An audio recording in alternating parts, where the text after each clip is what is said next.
सबसे पहले तो hello and once again welcome to my YouTube channel जिसका नाम है बिहार बोर्ड इंग्लिश मीडियम। तो अगर आप इस चैनल पर नए हैं तो पहले तो चैनल को सब्सक्राइब करें, उसके बाद से वीडियोस को लाइक करें। एंड सेकेंडली ये चैनल बहुत आपके लिए इम्पॉर्टेंट है एंड इस चैनल को आप खोजते रह जाएंगे, आपको नहीं मिलेगा अभी।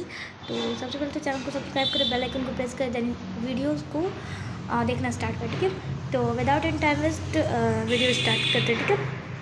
तो जो हमारा नेक्स्ट टॉपिक था जैसे लेक्चर 3 में हमने बताया था, तो नेक्स्ट टॉपिक था हमारे पास लाइवलीहुड ऑफ लेबरर्स, ठीक है। लेबरर्स की जैसे ज़िंदगी किस तरीके से गुजर रही थी उनके बारे में कुछ चीज़ें जानते हैं, ठीक है ना। तो सबसे पहले आता है industrialisation gave birth to a new factor system that reunited the owner of cottage industry as laborer and their livelihood depend on the wages received from big industries. तो कहने का मतलब उनकी जो इंडस्ट्रियलाइजेशन जो थी वो एक नए नए फैक्ट्रीज को सिस्टम को एक जन्म दे रही थी, और जो कॉटेज इंडस्ट्रीज़ के लेबरर थे उनको भी एक नया ऑनर मिल रहा था, ठीक है, उनकी जगह। और जो उनकी ज़िंदगी थी वो किस पे डिपेंड हो गई थी, वो पूरी तरीके से बड़े बड़े इंडस्ट्रियल्स के वेजेस पे डिपेंड थे, ठीक है। Even women and children had to work for 16 to 18 hours. और जो या तो औरतें थी या बच्चे चिल्ड्रन 16 से 18 घंटे मेहनत करते थे, काम करते थे, तब जाके उन्हें कुछ पैसे मिलते थे, ठीक है। That time law was in favour of male honours. और उस टाइम का जो लॉ था वो मेल ऑनर के फेवर में था। तो the problem of the labourers, जो लेबर की प्रॉब्लम है उसके बारे में कुछ चीज़ें जानते हैं। They were not able to come back to their cottage industry because it was not possible to survive cottage industry against mechanism. तो ऐसा था कि वो वापस भी नहीं आ सकते थे अपने कॉटेज इंडस्ट्रीज में, बिकॉज उनके ये पॉसिबल ही नहीं था कि वो मशीन के ख़िलाफ़ लड़े और अपने लिए सर्वाइव कर सके। मशीन के लिए कॉटेज इंडस्ट्रीज़ के अगेंस्ट में वो खड़े रहे, ऐसा कुछ उनके पास पॉसिबल नहीं था, ठीक है। The feeling among them became stronger that the new factories were their worst enemies because these factories had rendered them jobless। और जो ये बड़ी बड़ी नई नई फैक्ट्रीज बन रही थी यही इनकी बहुत बड़ी दुश्मन साबित हुई और बहुत बड़ी दुश्मन है।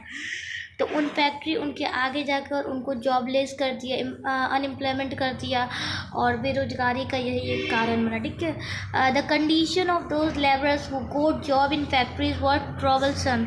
और जो लेबर को उस फैक्ट्रीज में जॉब मिल रही थी और उनकी भी ऐसी नहीं कि ज़िंदगी अच्छी थी, उनकी भी बहुत परेशानी वाली ज़िंदगी थी और उनको बहुत कम सैलरी दिया जाता था, बहुत ज़्यादा ही कम, ठीक है। Therefore, the laborers and jobless artisans started wandering in groups and breaking machines। उसके बाद से जो लेबरर्स थे और जो अनएम्प्लॉयमेंट मतलब कि बेरोज़गार लोग थे जिनके पास जॉब नहीं था, वो सारे लोग मिलकर क्या करने लगे, वो सारे लोग मशीन को तोड़ने लगे ग्रुप में, ठीक है।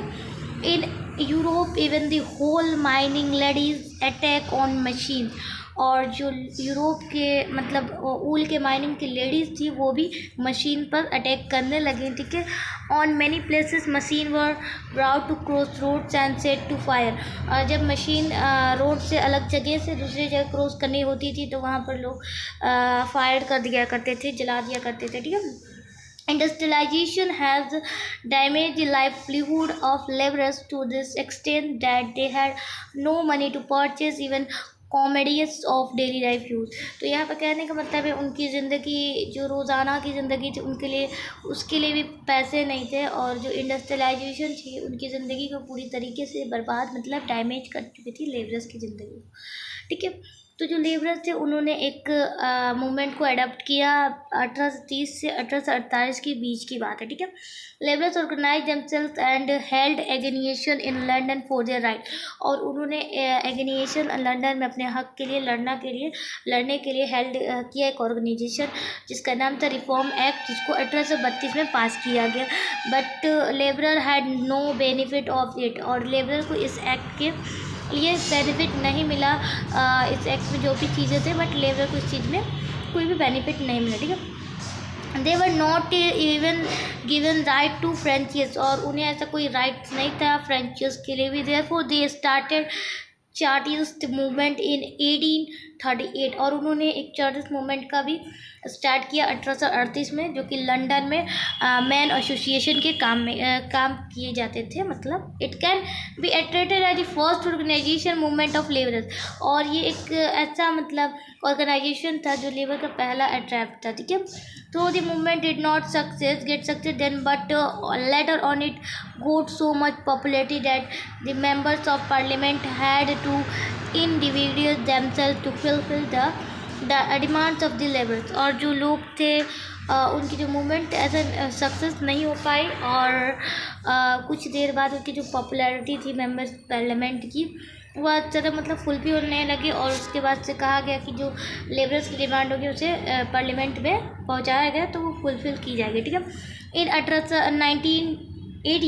1918 all adult male and female were given right, और 1918 में सारे अडल्ट मेल और फीमेल को एक राइट दिया गया कि वोट, राइट टू वोट, आप वोट दें।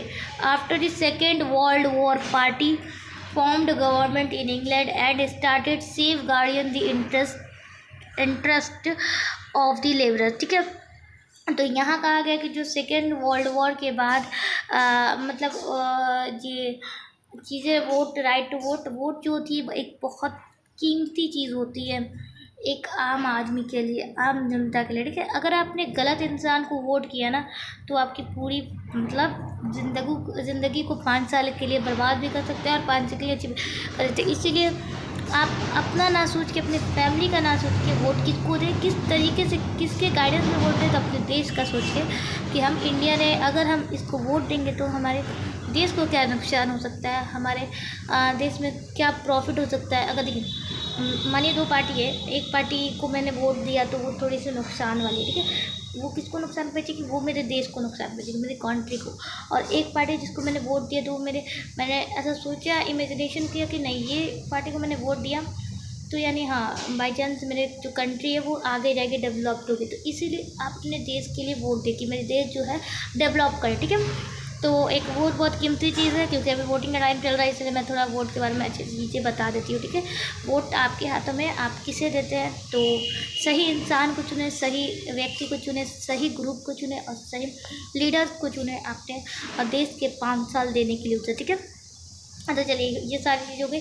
सेकेंड वर्ल्ड वॉर के बाद एक लेबर पार्टी बनी थी गवर्नमेंट की तरफ से, इंग्लैंड के गवर्नमेंट में, और उसमें था कि जो गार्डियन थे, सेफ गार्डियन, उनको इंटरेस्ट है लेबर में। ठीक है, द पीरियड आफ्टर 1850 में, जब 1850 के बाद जो इंडिया में पीरियड आया वो एक लेबर का एरा क्लास में था, लेबर क्लास के एरा में था। ठीक है, किसानों का मतलब बोले तो मजदूरों का, the number of labourers increase due to establishment of industries, और जो लेबर्स के नंबर थे वो बढ़ते गए बिकॉज ऑफ जो इंडस्ट्रीज की जैसे जैसे इस्टेब्लिशमेंट होने थे। In future the Indian labour had to face the problem of minimum wages, longer worker hours, unhygienic condition of child labor and non-payment of minimum wages. तो अब फ्यूचर की बात करते हैं तो फ्यूचर में ऐसा हो गया था कि जो इंडियन लेबर्स को बहुत सारी प्रॉब्लम को झेलना पड़ा, प्रॉब्लम को फेस करना पड़ा।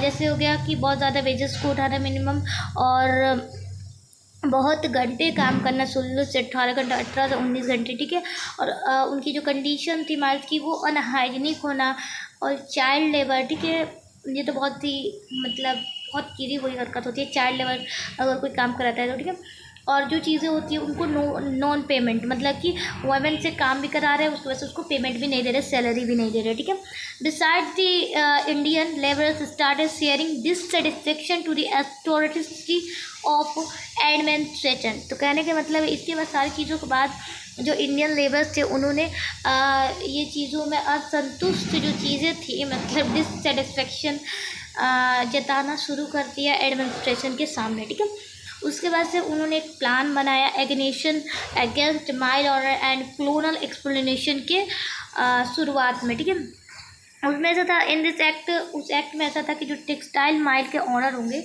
लैंकाशियर supported Indian labours and put demand before British government for the betterment of their condition.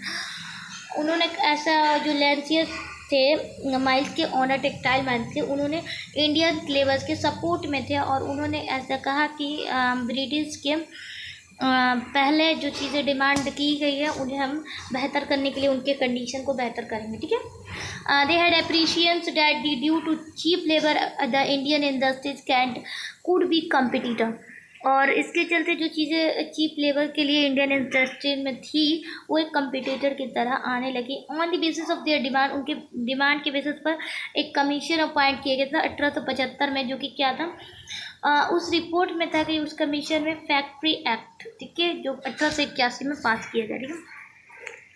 then बात करते हैं under the act children below the age of 7 were ban to work in factories and working hour was fix for children below the age of 12, ठीक है। और उस act में ऐसा था कि चिल्ड्रन जो है 7 साल के जो चिल्ड्रन बच्चे हैं उनके एज को बैंड कर दिया गया था, जो फैक्ट्रीज में वर्क करते थे, और उनके वर्किंग आवर को भी फिक्स किया गया था। कौन से चिल्ड्रन के लिए? जो 12 साल के थे, मतलब उनके आसपास में थे। और जो वुमेन के लिए भी चीज़ें थी वो सारी भी चीज़ें फिक्स की गई थी इस एक्ट में, कि आप कितने घंटे काम करेंगे, कितने वेजेस उठाएंगे, कितने तरीके से, ठीक है। Still discontentment of labourers was witness during 1882 to 1890 when 25 strikes were register in Madras and Mumbai president. तो कहने में उसके बाद से भी ये सारी चीज़ें डिसकंटेनमेंट जो लेबर थे वो उन्होंने ये विटनेस 1882 से ये चीज़ें अभी तक चलता रहा, और 25 स्ट्राइक्स को रजिस्टर किया गया था मद्रास और मुंबई में। तो जो लेबर थे अनऑर्गेनाइज थे, उनकी जो विलेजेस थे वो कम आना, मतलब से कम आना शुरू हो गया था, और वो चाहते थे कि उनकी पोजीशन बेटर हो सम टाइम इन इंडस्ट्रीज में, जो चीज़ें हैं वो उनकी पोजीशन बेहतर हो इंडस्ट्री में। They are return back in situation of non improvement of their position, ठीक है। तो उनकी जो पोजीशन थी वो चाहते थे कि हमें वापस मिले, रिटर्न बैक जो उनकी पोजीशन थी पहले से, ठीक है। Gradually, these unorganized laborers began to form their organization on national level, और जो unorganized labor थे उन्होंने ऐसा एक ऑर्गेनाइजेशन नेशनल लेवल को संगठन की शुरुआत की, ठीक है। बात करते हैं, ठीक है। All India trade union Congress AITUS, जो कि कब फाउंड किया गया था? 31 अक्टूबर 1920, लाला लाजपत राय इसके चीफ थे, ठीक है। और इसके जो फॉर्मेशन हुआ था इंडस्ट्रियल लेबर ऑर्गेनाइजेशन का, IUL 1920 लेबर्स के लिए थी, ठीक है। प्रॉब्लम कोट इंटरनेशनल ऑर्गेनाइजेशन, और ये सारी जो चीज़ें थी प्रॉब्लम थी वो इंटरनेशनल तक पहुंच चुकी थी इन 1926, ठीक है। ट्रेड यूनियन एक्ट की बात करते हैं, पास किया गया था, उसमें एक रजिस्टर्ड था कि लेबर ऑर्गेनाइजेशन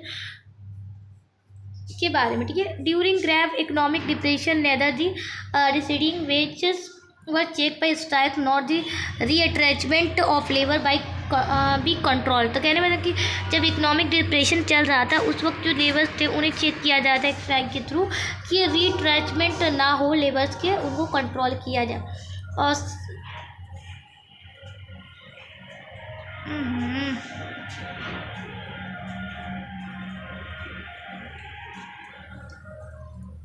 तो थोड़ा स्टोरेज का प्रॉब्लम हो गया था, तो चलिए स्टार्ट करते हैं। तो जब इकोनॉमिक डिप्रेशन हुआ था उस वक्त के बाद की बात की जाए तो उन्होंने चेक किया था कि जो लेबर ये ट्रांसमेंट है वो कंट्रोल में है कि नहीं, और उसकी वजह से उसी पीरियड में जो लेबर के एक संगठन को स्प्लिट अप किया गया था। और उस समय जब नेशनल मूवमेंट इंडिया में था, एक्सट्रीम हुआ था, उसमें the wave of communism arrived in India from Russia and it began to play active role in the national movement. और जो कम्युनिज्म का वेव था वो इंडिया से रशिया तक पहुंच गया था, और वही एक प्ले एक्टिव रोल था नेशनल मूवमेंट में। और जो लोग थे वो लेबर क्लासेस से एसोसिएटेड बिलोंग करते थे, उनके साथ नेशनल मूवमेंट हुआ था, ठीक है। देन आगे बात करते हैं the communist lead emphasis the on the dependent political rule of labour classes, और जो एम्फेसिस थे वो पूरी तरीके से पॉलिटिकल रोल के लेबर क्लासेस पे इंडिपेंडेंट थे, ठीक है। सेकेंड वर्ल्ड वॉर के दौरान जो लेबर्स थे वो स्ट्राइक पे बैठे थे। मुंबई की बात कीजिए, मुंबई, कानपुर, कोलकाता, दिग्बोई, जारी, जमशेदपुर एंड धनबादी, इस सारी चीज़ों में इस सारी मैटर में डानियस अलाउंस किया गया था, ठीक है। और इसी में क्वाइट इंडिया मूवमेंट चालू हुआ था 1942 में। उसमें था कि क्लोन एडमिनिस्ट्रेशन थे वो लेबर के अपोज में थे, ठीक है। उन्होंने एक एग्रीगेशन अगेंस्ट बनाया था माइल्स ऑनर के खिलाफ में, ठीक है, अगेंस्ट में, ठीक है। और उन्होंने पूरी तरीके से नेशनल मूवमेंट को सपोर्ट में किया था, सपोर्ट था उनका। और almost the labour parties in all the places try to associate economic demands of labourers in industries areas with anti colonial struggle, ठीक है। तो और जो लेबर के पार्टीज थे ऑलमोस्ट उस जगह के एसोसिएट कर चुके थे, और उनका जो इकोनॉमिक डिमांड्स था लेबर्स के खिलाफ में इंडस्ट्रीज़ में, वो एरियाज़ को एंटी क्लोन के साथ स्ट्रगल हो रहा था, ठीक है। और इंडिया को इंडिपेंडेंस के बाद डिवाइड किया गया था जस्ट आफ्टर दी अनएम्प्लॉयमेंट बढ़ गया था, अनएम्प्लॉयमेंट बेरोजगारी बढ़ गई थी। और जो लेबर्स थे उनकी होपफुल उनकी कंडीशन जो थी इंडिपेंडेंस के बाद चेंज हो गई थी, बट ऐसा नहीं था कि इट कुड नॉट हैपन, ऐसा भी नहीं हुआ था कि द लेबर्स ऑर्गेनाइजेशन स्प्लिट। जो लेबर्स की ऑर्गेनाइजेशन थी उनको 3 भाग में डिवाइड कर दिया गया था। Indian national trade union Congress INTUS, Hind मजदूर संघ, यूनाइटेड ट्रेड यूनियन कांग्रेस, ठीक है। और जो गवर्नमेंट थी इन सारी चीज़ों को, इनकी लाइवलीहुड को देख रही थी और उनके राइट्स को पास करती जा रही थी। जैसे मिनिमम वेजेस एक्ट इनका राइट था, उनको गवर्नमेंट ने 1948 में पास किया। Rate of wages in some industries was, और जो रेट थे वेजेस के वो कुछ इंडस्ट्रीज में फिक्स कर दिया गया। और एक इम्पोर्टेंट प्लेस दिया गया, फर्स्ट 5 ईयर प्लान दिया गया, ठीक है। In the second plan, it was mentioned that minimum wages should be such which the labor could not be their subsistence। मतलब अब subsistence से ज़्यादा, मतलब सेकेंड प्लान में ऐसा मेंशन किया गया था कि जो लेबर होंगे वो अपनी subsistence से ज़्यादा वेजेस नहीं उठाएंगे, मिनिमम ही उठाएंगे, ठीक है। But should be more so they could maintain their happiness, और वो अपनी हैप्पीनेस को मेंटेन करने की वजह से उनका जो थर्ड लेबर प्लान था, प्लान लेबर बोर्ड था, उसमें था कि फाउंडेड और बोनस कमीशन को अपॉइंट किया जाएगा पे बोनस के तौर पे, ठीक है। अब 1962 की बात की जा रही है जब सेंट्रल गवर्नमेंट को एस्टेब्लिश किया गया था नेशनल लेबर कमीशन में उनकी बेटरमेंट के लिए, कंडीशन के लिए, ठीक है। और उसमें था कि जो लेबर थे वो उनको प्रोवाइड किया गया था जॉब और एफर्ट्स को इम्प्रूव करने के लिए उनके वेजेस को, ठीक है। जो गवर्नमेंट था इंडिपेंडेंस के बाद उसने बहुत चीज़ें मेजर की, कंडीशन, इकोनॉमिक कंडीशन हो लेबर्स की या इंडस्ट्री से रिलेटेड चीज़ों को उसने मेजर किया, ठीक है। और उसमें एक्सट्रीमली एक्सक्लूड किया गया कैपिटलिस्ट को, जो कि इंडस्ट्रीज के दौरान ये चीज़ें एक्सक्लूड की गई थी, ठीक है। अब बात करते हैं कि importance and utility of cottage industries में, ठीक है। जो कॉटेज इंडस्ट्रीज़ की यूटिलिटी थी या इम्पोर्टेंट क्या थी, ठीक है। The process through the process of industrialisation badly damage cottage industries, और इंडस्ट्रियलाइजेशन थी वो पूरी तरीके से कॉटेज इंडस्ट्रीज को पूरी तरीके से डैमेज कर दी थी। एंड ग्रेटली अफेक्ट किसको किया था, तो लेबर्स की लाइवलीहुड को, ठीक है। Yet even the adverse situation, और एडवर्स सिचुएशन की बात की जाए तो फॉलोरिजिंग विलेजेस में जो चीज़ें थी, ये टाउन, ये चीज़ों में लोगों को, कॉमन लोगों को एडवांटेज प्रोवाइड किया जा रहा था। और इसी में एक लीडिंग रोल के नेशनल मूवमेंट को, स्पेशली उस टाइम में स्वदेशी मूवमेंट को एक बहुत इंपॉर्टेंट रोल दिया गया, ठीक है। उसमें क्या था कि वो important role can not be neglected. Mahatma Gandhi ने कहा कि that small and cottage industry according to Indian social condition, जो छोटा और एक कॉटेज इंडस्ट्रीज होगा इंडियन सोशल कंडीशन के अकॉर्डिंग में, वो एक बहुत इंपॉर्टेंट रोल निभाता है नेशनल इकोनॉमिक में। और जो कॉटेज इंडस्ट्रीज के इंश्योर्स होंगे वो मैक्सिमम इक्वल डिस्ट्रीब्यूशन होगा उनके इंडस्ट्रियल कंज्यूमर गुड्स में या एम्प्लॉयमेंट में, सामान में, ये बहुत चीज़ें में, इकोनॉमिक में हुआ, ठीक है, इनकम में हुआ, ठीक है, ये चीज़ों में। और इसके प्रोसेस में वो एक प्रोसेस, एक बहुत इंडस्ट्रियलाइजेशन जो चीज़ें थी फास्ट प्रोसेस थी, ठीक है। उस प्रोसेस ने जब प्रूव किया कि कॉटेज इंडस्ट्रीज ने ऐसा प्रूव किया कि उनके एडवांटेज के बहुत तरीके हैं, जैसे सोशल इकोनॉमिक रिलेटेड इशूज़, ये चीज़ें उनके इंडस्ट्रीज में प्रॉब्लम है। फास्टर इकोनॉमिक डेवलपमेंट उसके प्रॉपर फंक्शन पे डिपेंड करता है।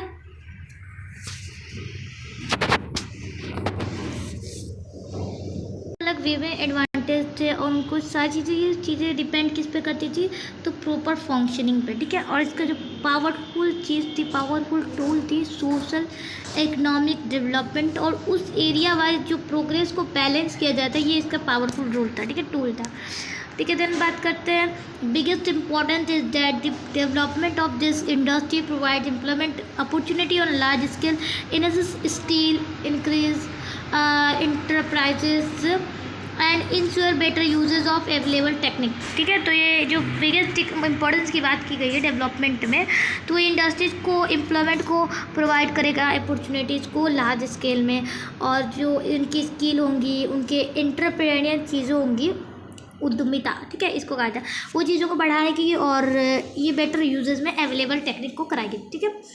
और small capital is needed to start this industry, जो वेरी स्मॉल, बहुत ज़्यादा स्मॉल कैपिटल होंगे, उनको इंडस्ट्री स्टार्ट करने की ज़रूरत है, ठीक है।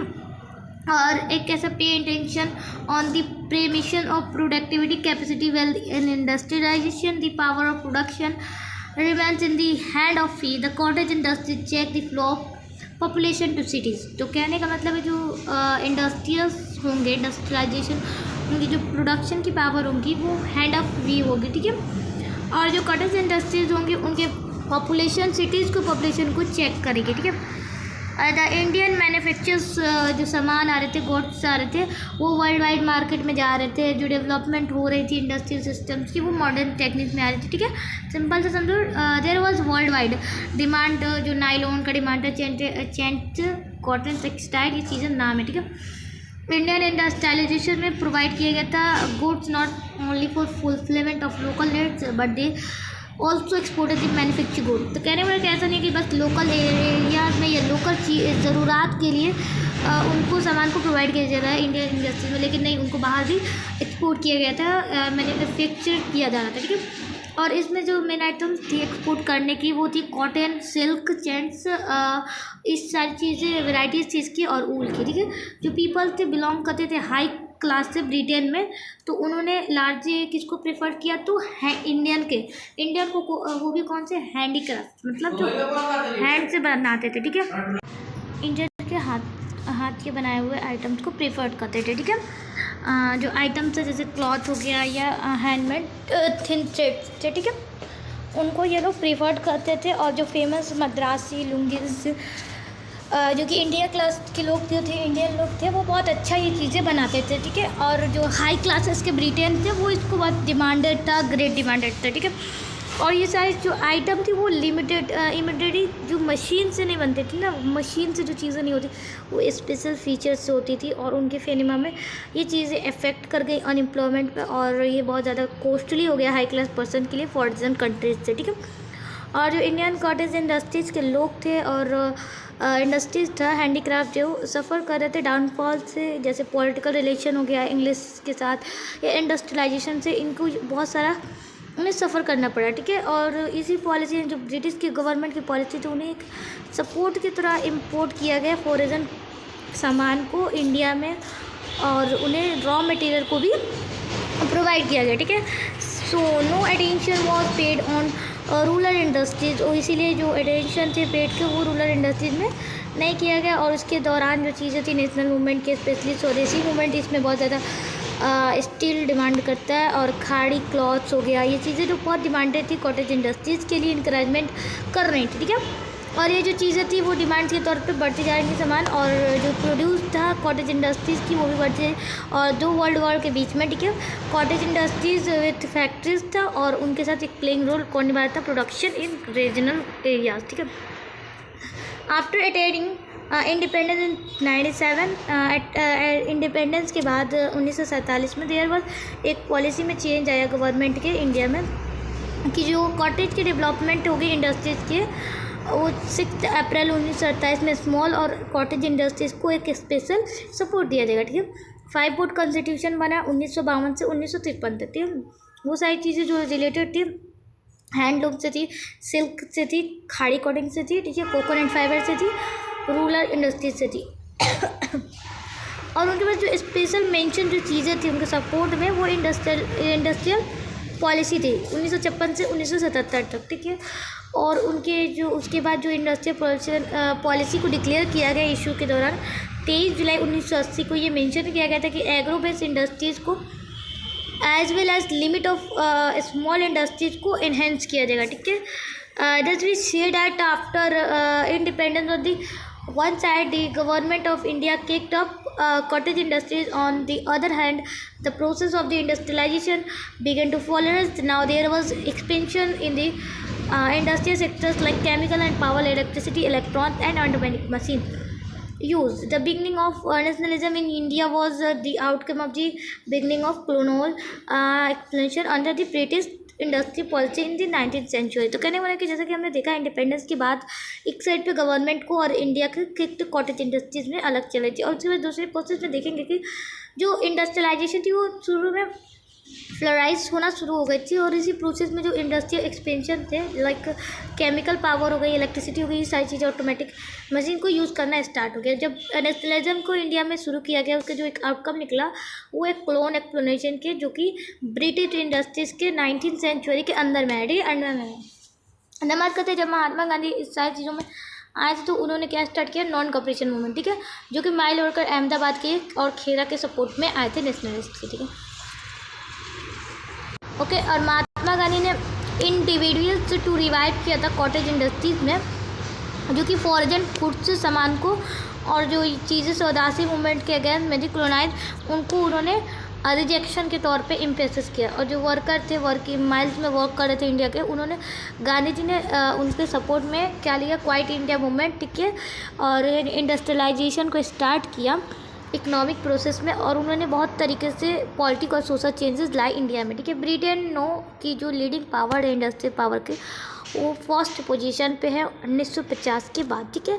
और जो कंट्रीज है लाइक अमेरिका और जर्मनी उनके पास तो मतलब ऐसी ब्रिटेन के टर्म पे इंडस्ट्रियलाइजेशन डेवलपमेंट अहेड थी, ठीक है। देन आगे अगली वीडियोस में हम एक्सरसाइज करेंगे, ठीक है। और रही बात नेक्स्ट वीडियोस आपको कल मिलेंगी, आज ये जो चला जाएंगे, ठीक है, क्योंकि 2 दिन से हमने वीडियोस को नहीं डाला है। तो आई होप मैं इतना बस चाहती हूँ कि जो हिस्ट्री का सिलेबस है वो जल्दी कंप्लीट हो, और इकोनॉमिक का भी सिलेबस हुआ, ज्योग्राफी की ये चीज़ जो चैप्टर या सिलेबस है इसको पहले हम कवर करते हैं, ठीक है। कवर करने के बाद अगर आप क्वेश्चन आंसर करते हैं या PYQ यूज़ करते हैं तो आपको ऐसा लगता है कि हाँ मैंने पूरे साल पढ़ा है, ठीक है। पूरे साल पढ़ने के जो 3 मंथ बाद आते हैं, 3 मंथ पहले रहते हैं पूरे साल के, तो उसके लिए बेहतर होता है कि आप PYQ यूज़ करें। तो सबसे पहले तो हम चाहेंगे कि 3 मंथ हमारे पास रहे फ्री का, ऐसा नहीं कि 3 मंथ में हम सिलेबस कंप्लीट करें और उससे पहले कुछ किया ही नहीं, ठीक है। तो किसी तरीके से हमें सिलेबस बहुत पहले कंप्लीट करना है ताकि जो 3 मंथ हमारे पास हो 4th मंथ उसमें अच्छी तरीके से रिवीजन करें, ताकि हमारे जो नंबर है वो बहुत अच्छे नंबर है। आपके जो नंबर है आपके पेरेंट्स देखे तो खुश हो जाए, ठीक है, आपके फ्रेंड्स के नंबर आए, ठीक है। तो पहले तो चैनल को सब्सक्राइब कर ले, वीडियोज़ को लाइक कर ले, और कमेंट में बताया कि आपको ये चैप्टर समझ में आया कि नहीं समझ में आया तो वीडियोस को लेक्चर 1 से फिर से देखें, लेक्चर 2 को कंप्लीट करें, लेक्चर 3 आई थिंक भी अपलोड है, एंड लेक्चर 4 ये अपलोड होगा, ठीक है। और क्वेश्चन आंसर वीडियोस जो है वो नेक्स्ट डे आएगी, ठीक है, शूट करके मैं रख दूँगी, ठीक है। एंड सेकेंडली जो बात करने वाली थी, चैनल को सब्सक्राइब कर लेना, और आपके लिए बहुत एक स्पेशल सा वीडियोज़ आएगा जो कि 3 मंथ बचा रहेगा बोर्ड के लिए, उस वक्त या उससे पहले आना स्टार्ट हो जाएंगी। और शॉर्ट्स वीडियोज़ में भी बहुत चीज़ें आपको जानकारी के लिए दिया जाएगा, क्वेश्चन आंसर हुआ एक लाइन बाय लाइन, उस चीज़ों के शॉर्ट में भी किया करें ताकि जो चीज़ें आपकी जो माइंड सेट है वो डेवलप होती रहे कि हाँ ये चीज़ें मैंने पढ़ी है, और ये चीज़ और ये चैप्टर होने के बाद आप खुद से भी कुछ क्वेश्चन आंसर करें। और मेरे से जो वीडियोज़ अगर बाई चांस लेट आती है मेरी वीडियो तो आप खुद से भी कर लें, ताकि जो आप मेरी वीडियोज़ में ये लिखे मेरी वीडियोज़ में देखें तो आपको कॉन्फिडेंट आए कि हाँ ये मैंने पढ़ा था, ठीक है, ये चीज़ें होनी चाहिए, ठीक है। तो ये चीज़ें अपने आप अंदर लाए, अपने कॉन्फिडेंट लाए तो ठीक है। और पढ़ने में पूरी जी जान लगा दो 1 साल के लिए, और 10th को कंप्लीट करो, 11th 12th इंशाल्लाह ताला तुम्हारी बेहतर होगी। 10th को पहले अच्छे से कंप्लीट करो, अच्छे नंबर से पास लाओ, और हमें खुशखबरी दो, ठीक है। तब तक के लिए चैनल को सब्सक्राइब कर लेना, वीडियोज़ को लाइक करना। Bye bye.